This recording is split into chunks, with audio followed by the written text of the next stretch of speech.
हमारे पास Cauchy's first theorem on limits.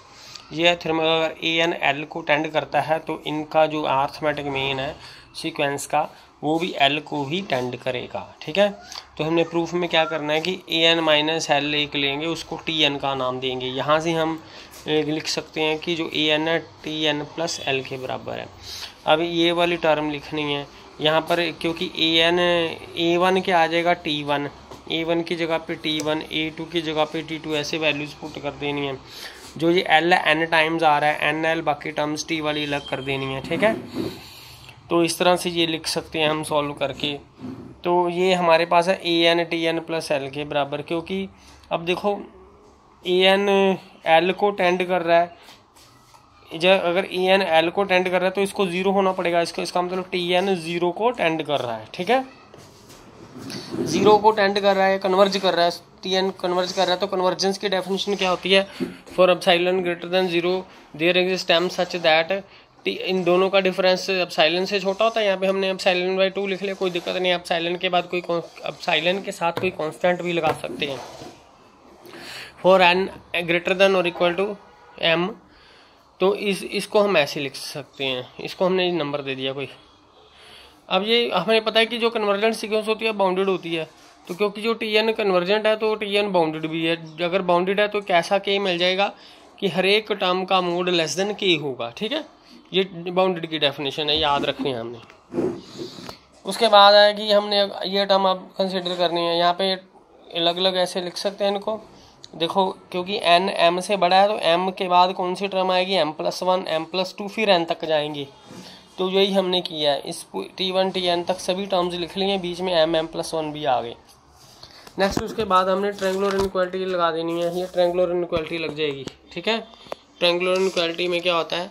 A plus B mod is less than और equal to A mod plus B mod, ये सभी के लिए ट्रायंगुलर इनइक्वालिटी लग जाएगी। तो नेक्स्ट उसके बाद है कि बैठिए, अब ये आंसर ये अपने रिजल्ट है, हमने यूज़ कर लेने हैं। जो टी एन है एम, ये है एम, ये वाला जो रिजल्ट आएगा ये एम के बाद M, M plus one, M plus two, M plus three के लिए आएगा। ए वन से लेके ए माइनस वन तक ये वाला रिजल्ट प्रूव करेंगे, ये फॉर ऑल एन के लिए है। ठीक है, तो ये वाला यहाँ पर तो हम लिखेंगे epsilon by 2 M plus one, M से जो बड़े हैं उनके लिए जो टी एन है वो लेस देन एप्सिलॉन बाई 2 है। ठीक है, और सभी के बाकी जो बच गए 1 से लेके एम तक, तो उनके लिए हम लेस देन के कह सकते हैं, उनके लिए हम लेस देन के कह सकते हैं, क्योंकि ये रिजल्ट फॉर ऑल एन के लिए ट्रू है। ठीक है, इस तरह एडजस्ट करके हमने दोनों रिजल्ट यूज़ कर लिए। अब टोटल टर्म्स कितनी है? ये 1 से लेके n तक हैं, हमने इनको सारियां को अलग अलग करके लिख दिया ऐसे। तो टोटल ये कितनी टर्म्स हैं? m टर्म्स हैं। तो के बार जो के है वो भी एम बार, इसके लिए भी के, इसके लिए भी के, सभी के लिए के लिखा गया लेस देन के। तो ये टोटल एम है, तो एम के बाई एन। इसी तरह ये कितनी टर्म्स बच गई? एन में से एन माइनस एम माइनस कर देंगे एन में से, तो ये टोटल टर्म्स है एन माइनस एम। ये एन माइनस एम है एन, और जो एप्सिलॉन बाई 2 है इसके लिए भी एप्सिलॉन बाई 2, सभी के लिए एप्सिलॉन बाई 2 लगा। तो total N minus M terms के लिए एप्सिलॉन बाई 2 लगा। हर एक के लिए हमने लेस देन एप्सिलॉन लिख देना है। ये भी लेस देन एप्सिलॉन बाई 2 है, ये भी, ये सभी terms less than epsilon by 2 हैं। टोटल टर्म्स है एन माइनस एम, तो एन माइनस एम गुणा एप्सिलॉन बाई 2, क्योंकि एप्सिलॉन बाई 2 जो है ये ऐड हो रहा है। तो इसको हमारे पास ये रिजल्ट आ गया, क्योंकि ये लेस देन 1 है तो ये 1 पुट कर देंगे, लेस देन का साइन लगा तो यहाँ पे अकेला एप्सिलॉन बाई 2 आ जाएगा।